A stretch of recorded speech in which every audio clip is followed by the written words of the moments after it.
When things were at its worst, I didn't feel like I could function in life.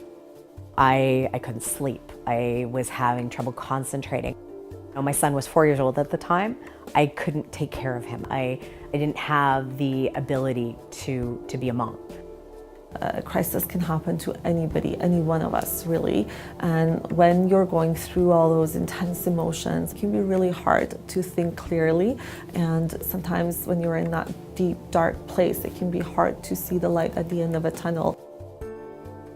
Mental health problems affect how you act, how you think, how you feel. So, dealing with stress can be more difficult.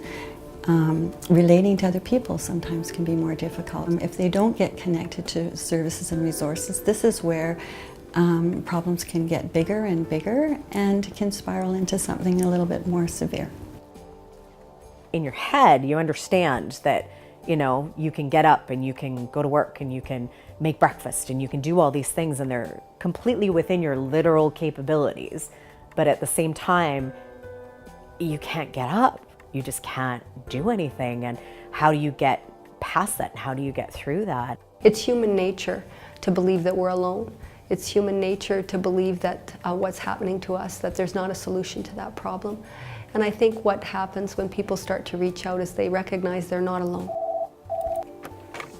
Hello, distress line. At the point where I called the distress line, I was anxious 24/7. I was having panic attacks. I didn't know what they were.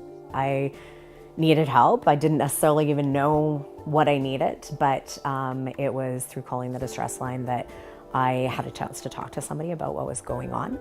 And so they were able to refer me to a service that literally changed my life to a point where I could see the joy in living again. And that's remarkable.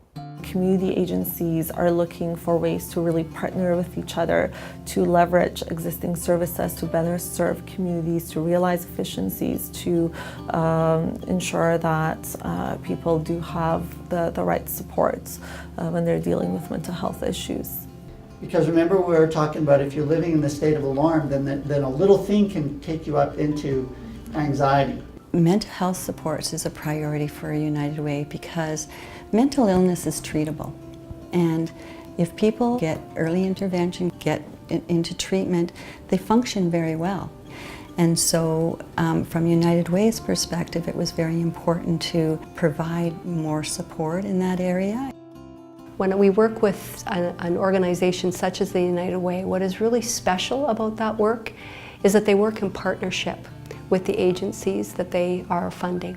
And what that means is that more minds are around the table, more conversations are happening, and I think we have a much stronger understanding as to what some of the barriers and what some of the problems or issues that are occurring in the community that need to be addressed. I really believe that the United Way does incredible work in the community in terms of supporting mental health, and I really think that there's literally so many different people who need services, and when you support the United Way, then you're supporting all those different services and putting dollars where they're most needed. People require often more than one service, and so when funding is coming through United Way, it's going to not only a service, it's going to a strategy. It's hard to imagine where I would be.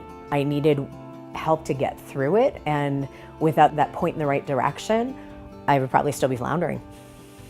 The truth is, every little part of mental health concerns, I think, all of us. And when you focus on on people being well, hopefully you prevent the bigger problems down the line.